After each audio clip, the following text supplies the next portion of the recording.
também no escândalo do Mensalão do PT, confessou que usou a política para negociar propina por mais de 3 décadas. Admitiu ter desviado dinheiro de quase 20 órgãos do governo. E deixa claro, o ex-deputado disse que Lula gerenciou pessoalmente o esquema de corrupção da Petrobras, da indicação dos diretores corruptos da estatal à divisão do dinheiro desviado entre políticos e os partidos.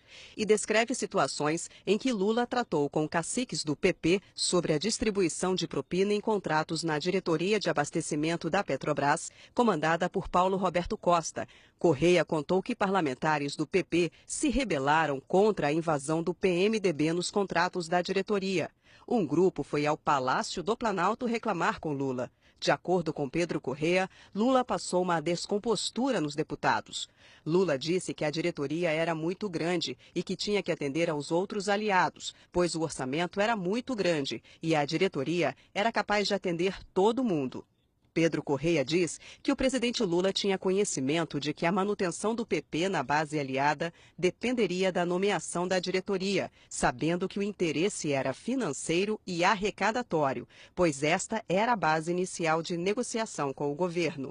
Ô Dutra, nós não nos comprometemos com o PP, que indicou o Dr. Paulo Roberto já há algum tempo para a diretoria de abastecimento da Petrobras, porque até agora ele não foi nomeado. Dutra respondeu: porque esta mudança de diretor é um assunto complicado dentro da Petrobras. Estão havendo resistências, além de a competência não ser só minha para nomeá-lo. Lula retrucou: de quem é a competência então? Dutra respondeu: a competência é do Conselho de Administração da companhia, da maioria dos conselheiros.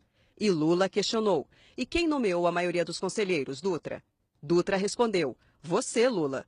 Lula disse: então, Dutra, eu quero que você diga a essa maioria de conselheiros que nomeei que se o doutor Paulo Roberto não estiver nomeado até daqui uma semana, eu vou demitir e trocar esses conselheiros que nomeei. Dutra disse: mas Lula, eu entendo a posição do conselho. Não é tradição da Petrobras, assim sem mais nem menos, trocar um diretor. Ao que Lula respondeu: Dutra, se fôssemos pensar em tradição, nem você era presidente da Petrobras, nem eu era presidente da República. A ser procurados foi o senador Renan Calheiros, acompanhado do deputado Aníbal Gomes, do Ceará, e fez o mesmo com o deputado Eduardo Cunha e com o senador Romero Jucá, todos do PMDB. De acordo com a revista, acertados os termos com os PMDBistas, os negócios a partir de 2006 começaram a fluir. De acordo com a revista, o delator exemplifica a simbiose em uma reunião que contou com a participação dos diretores Paulo Roberto Costa e Nestor Cerveró, dos senadores Renan Calheiros, Romero Jucá, Jader Barbalho e Henrique Eduardo Alves, atual ministro do Turismo, e do lobista Jorge Luiz, e que era período da campanha eleitoral de 2006. Segundo a revista, no encontro os caciques do PMDB apresentaram uma fatura salgada para apoiar a permanência de Costa e Cerveró na Petrobras. 18 milhões de dólares em propina que deveriam ser pagos a tempo de financiar a campanha do ano. Receberam 6 milhões de dólares. Na delação, Pedro Correia disse que o atual ministro do Turismo, Henrique Eduardo Alves, ficava com parte de tudo que era arrecadado pelo esquema do PMDB. Eduardo Cunha recebeu parte dos 6 milhões de dólares.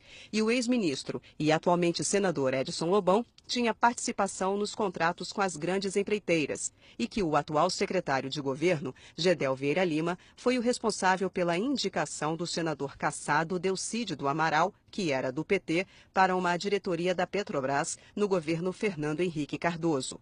Delcídio, segundo o delator, cobrava propina junto às empresas que tinham negócios na diretoria e depois repassava uma parte para o PMDB e outra parte para o PP.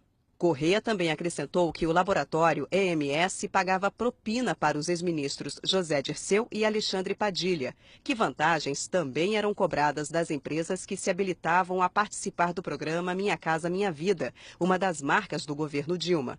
Segundo a Veja, o senador Aécio Neves, presidente do PSDB, teria negociado pagamentos para seu partido numa obra de Furnas. A Veja descreveu a participação dos seguintes políticos: o ex-ministro Aldo Rebelo, que teria conhecimento de que os cargos do governo eram usados para arrecadar propina, o ex-ministro Alfredo Nascimento, que teria recebido propina por obras do DENIT, que o ex-ministro Aloísio Mercadante teria recebido dinheiro para inviabilizar a CPI da Petrobras, que o ministro do TCU, Augusto Nardes, quando deputado do PP, teria recebido dinheiro do Mensalão, que a presidente afastada Dilma Rousseff se reuniu com Paulo Roberto Costa em 2010 e teria pedido apoio financeiro, que o ex-ministro Jacques Wagner teria recebido dinheiro de empresas ligadas ao Petrolão, que o ex-deputado José Guimarães teria recebido propina por contratos com o Banco do Nordeste, que o deputado Paulo Maluf teria recebido 20 milhões de reais do Petrolão para atrapalhar as eleições para a Prefeitura de São Paulo em 2004, que a ex-governadora do Maranhão, Rosiana Sarney, teria recebido dinheiro sujo para suas campanhas e que o senador do PMDB, Waldir Raupp, teria um esquema de arrecadação de propina com